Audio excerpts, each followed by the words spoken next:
Assalamualaikum warahmatullahi wabarakatuh. Perkenalkan, nama saya Siti Masyita Rahmi dengan NIM 2305001501010.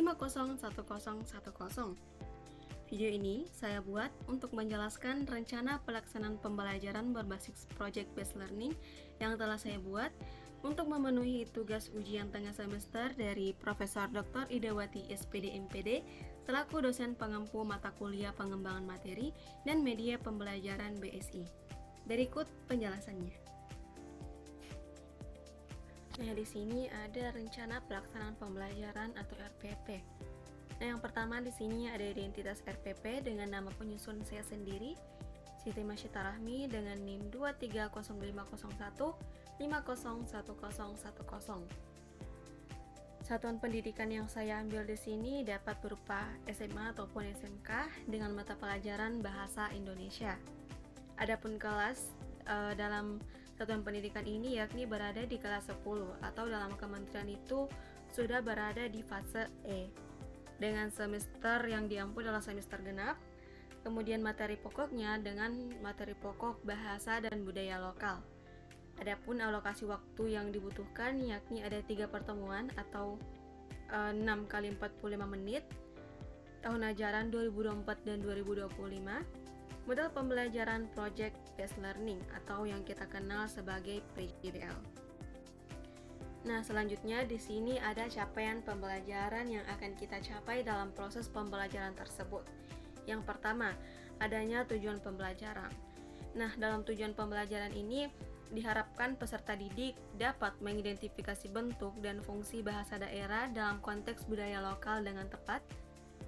Peserta didik dapat menganalisis keterkaitan antara bahasa dan identitas budaya masyarakat dengan kritis. Peserta didik dapat membuat vlog bertema bahasa dan budaya lokal menggunakan bahasa Indonesia yang baik dan benar. Peserta didik dapat mempublikasikan hasil proyek melalui platform digital seperti YouTube, blog, ataupun media sosial lainnya. Kemudian, peserta didik dapat menulis refleksi pribadi mengenai pengalaman mengenal budaya daerah dengan mendalam. Kemudian yang terakhir, peserta didik dapat menunjukkan sikap bangga terhadap bahasa Indonesia dan budaya lokal melalui karyanya. Adapun profil Pancasila yang akan kita capai dalam rencana pembelajaran di sini yakni yang pertama adanya profil pelajar Pancasila beriman, bertakwa kepada Tuhan Yang Maha Esa serta berakhlak mulia, berkebinekaan global, bernaras kritis, kreatif, mandiri, dan bergotong royong. Kemudian, di sini ada sarana dan prasarana yang kita butuhkan dalam proses pembelajaran. Dengan sarana yang dibutuhkan adalah laptop, komputer, ataupun LCD proyektor. Kemudian adanya smartphone yang digunakan untuk merekam vlog nanti. Kemudian tentu membutuhkan koneksi internet, aplikasi editing video seperti CapCut, KineMaster, ataupun Adobe Premiere, dan juga adanya platform publikasi seperti YouTube, media sosial, maupun blog pribadi. Kemudian prasarana yang digunakan yakni ada ruang kelas dengan fasilitas presentasi, rubrik penilaian vlog dengan refleksi, kemudian adanya akses ke budaya lokal seperti tokoh adat, seniman, ataupun bagian-bagian lokal yang akan digunakan peserta didik ketika ingin membuat vlog nantinya. Kemudian di sini ada model pembelajaran.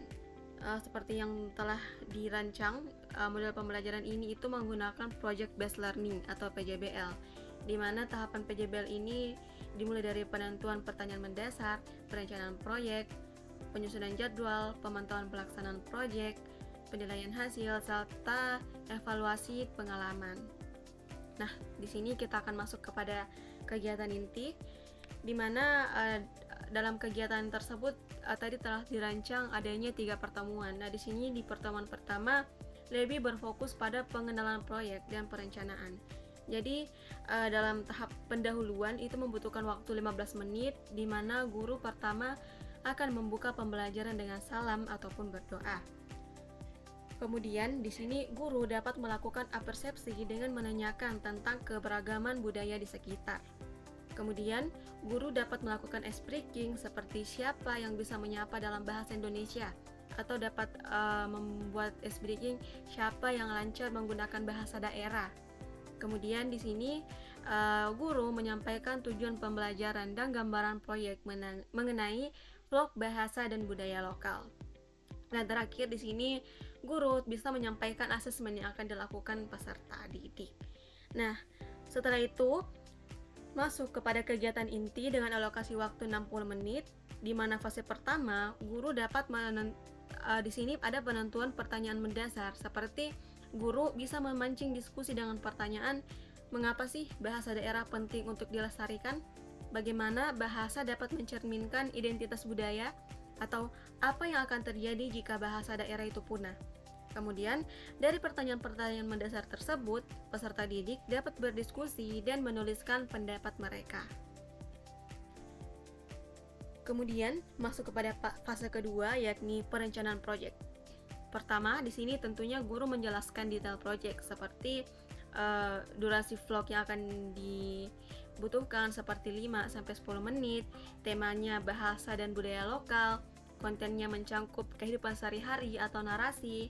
Kemudian video tersebut nantinya akan dipublikasikan di YouTube ataupun di platform digital. Kemudian di sini guru juga dapat menjelaskan refleksi tertulis di blog pribadi. Nah, dalam fase perencanaan proyek juga di sini peserta didik mulai dibagi ke dalam sebuah kelompok yang berisikan 3 sampai 4 orang. Nah, pada setiap kelompok tersebutlah dapat menentukan aspek budaya mana yang akan diangkat seperti bahasakah, tarian, kuliner ataupun tradisi dan lain-lainnya. Nah, di sini juga peserta didik dapat membagi tugasnya ke dalam kelompok tersebut. Pada fase 3 ada penyusunan jadwal. Jadi setiap kelompok itu bisa menyusun timeline proyeknya. Seperti misalnya di minggu pertama mereka menyusun timeline proyek dengan riset dan persiapan. Kemudian di minggu kedua adanya pengambilan gambar dan editing.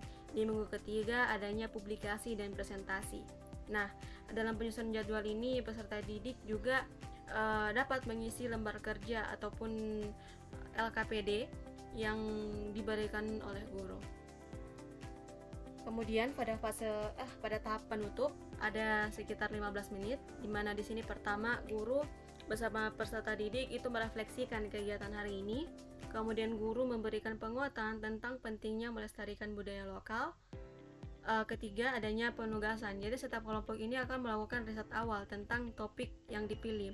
Hal ini sesuai dengan timeline project, di mana minggu pertama itu melakukan riset dan persiapan.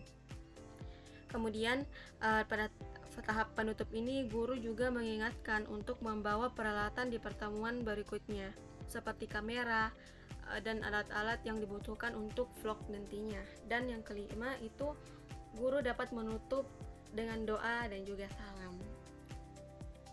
Setelah itu masuk pada pertemuan kedua dengan alokasi waktu 2 kali 45 menit dengan fokus pada pelaksanaan dan pemantauan proyek. Jadi pertama di sini guru bisa mengambil alokasi waktu sekitar 20 menit, di mana yang pertama guru akan membuka pelajaran dengan salam dan berdoa. Kemudian guru di sini dapat mengulas kegiatan pertemuan sebelumnya seperti pembagiannya, terus dapat juga mengulas pertanyaan-pertanyaan yang telah diberikan seperti seberapa penting bahasa daerah, siapa yang menggunakan bahasa daerah, serta di sini yang ketiga guru dapat menayangkan contoh vlog bahasa dan budaya lokal. Contoh vlognya dapat berupa seperti ini.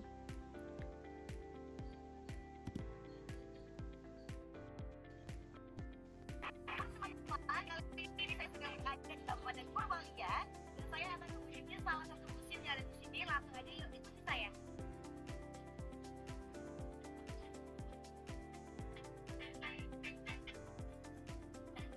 Saat ini aku sedang berada di tempat bekerja, tepatnya di Tengah Utara Purbalingga. Dan aku akan melihat tinggalan.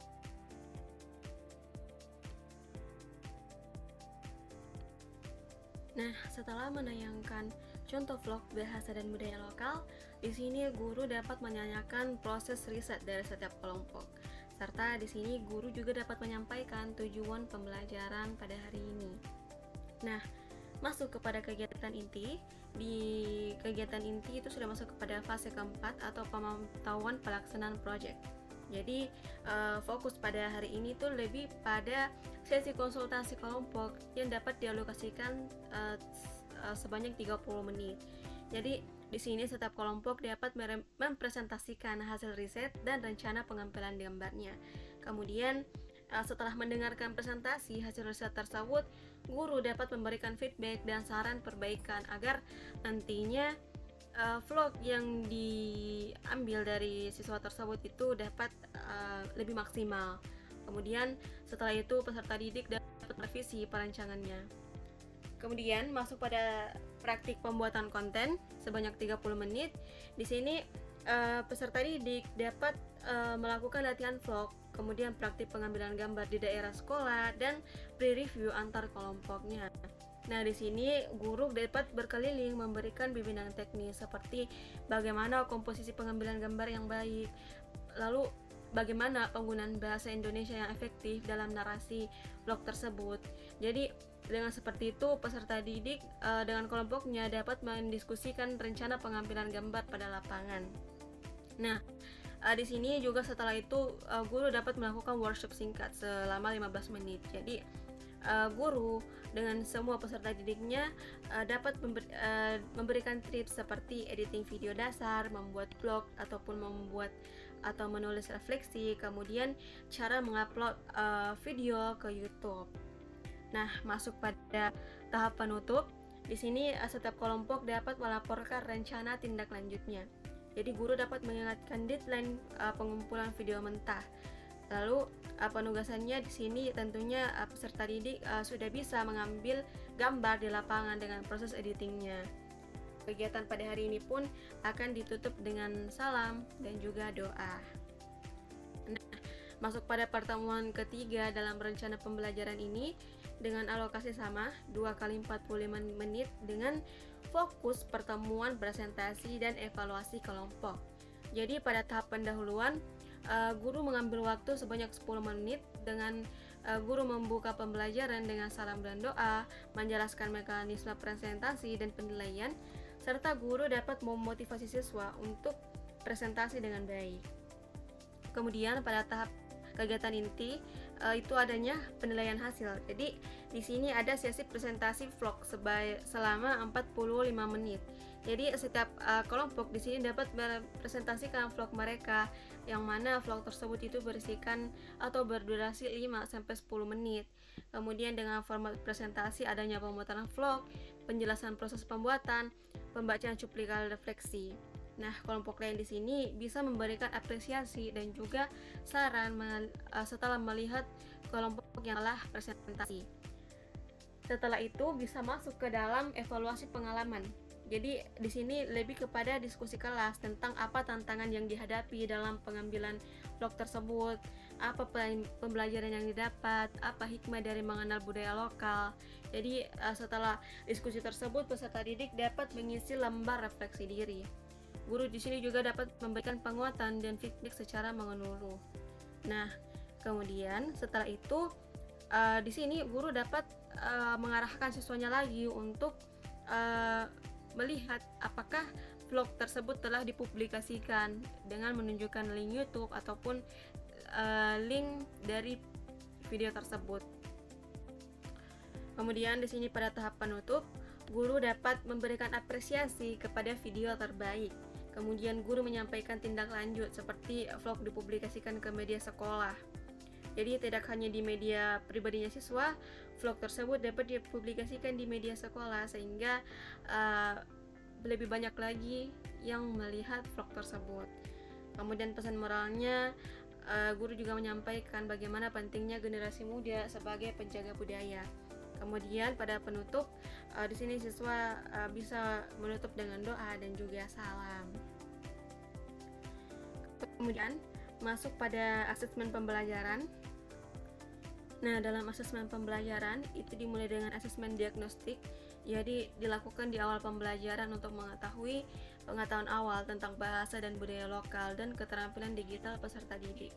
Dengan tekniknya ini teknik tanya jawab.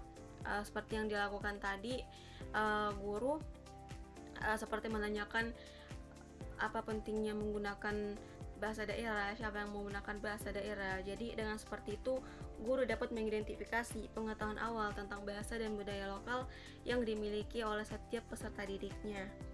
Atau juga dapat dilakukan dengan guru memberikan angket penilaian kepada siswa agar hasil pengetahuan didapatkan itu lebih merata kepada seluruh peserta didik. Kemudian ada juga asesmen diagnostik. Yang pertama adanya observasi proses kedua. Jadi karena di sini ada 3 pertemuan, jadi aspek-aspek yang diamati seperti partisipasi peserta didik di dalam diskusi, bagaimana kerjasama peserta didik dalam kelompoknya, bagaimana tanggung jawab peserta didik dalam mengerjakan tugas, dan bagaimana kreativitas dalam merancangan konten tersebut. Kemudian adanya kedisiplinan waktu. Jadi dalam penilaian asesmen formatif ini menggunakan rubrik sangat baik, cukup, dan perlu bimbingan. Jadi akan diberikan nilai di sini. Kemudian adanya asesmen sumatif. Jadi guru di sini dapat memberikan penilaian terhadap produk vlog yang dibuat. Jadi di sini adanya konten yang substansi. Jadi kesesuaian temanya seperti apa, kedalaman informasinya seperti apa, keakuratan dan datanya seperti apa. Nah, di situ dapat dinilai dari apakah konten-kontennya itu sangat sesuai, cukup atau kurang. Sehingga di sini guru dapat memberikan skor maksimal 30. Kemudian pada penggunaan bahasanya, bagaimana bahasa Indonesia baku digunakan oleh peserta didik, bagaimana kejelasan narasinya, serta diksi atau gaya bahasa apa yang digunakan oleh peserta didik. Kemudian dalam kreativitasnya, bagaimana keunikan konsepnya, bagaimana variasi angle shotnya. Pada teknik produksi, bagaimana kualitas gambar dan suara, dan bagaimana editingnya. Kemudian pada durasi, dilihat apakah ketepatan durasinya cukup 5-10 menit, bagaimana juga struktur dari pembukaan, isi, dan juga penutup dari vlog tersebut, sehingga dapat ditotal sebanyak 100, maksimal 100. Kemudian pada penilaian refleksi tertulis di vlog, bagaimana peserta didik dapat merefleksikan apa yang telah ia pelajari sebelumnya dengan kedalaman refleksi dapat diukur dari analisis pengalamannya, hubungan dalam konsepnya, pembelajaran pribadinya, kemudian penggunaan bahasanya seperti ejaan dan tata bahasa, bagaimana koheran dan koherasinya, kemudian bagaimana pula gaya penulisannya. Kemudian pada struktur tulisan dilihat bagaimana pendahuluan, isi, dan penutup. Dan tentunya karena hal tersebut, pembelajaran tersebut melihat bagaimana pembuatan vlog, jadi di sini perlu dilihat bagaimana originalitas dari vlog tersebut.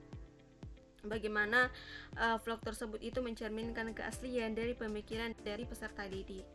Kemudian panjang dan format vlognya, bagaimana panjang tulisannya, seperti minimal 500 kata. Nah, di sini dalam pemberian vlog, blognya, refleksinya, guru dapat menentukan apakah minimal 500 kata, kemudian maksimal 1000 kata. Jadi peserta didik dapat menyesuaikan. Kemudian tentunya karena peserta didik melakukan presentasi dengan vlog yang telah mereka buat, jadi tentu ada penilaian seperti bagaimana penguasaan materinya, bagaimana kelancaran penyampaiannya, bagaimana kemampuan menjawab pertanyaan, dan bagaimana sikap maupun komunikasinya. Jadi nilai skornya itu nanti akan dibagi menjadi total skor yang didapatkan di bagian 16 dikali dengan 100. Bobot penilaiannya seperti pada bobot penilaian produk vlog itu sebesar 40%, refleksi blog sebesar 30%, presentasi 20%, dan observasinya 10%. Kemudian tentunya guru setelah melakukan pembelajaran tersebut dapat melakukan refleksi.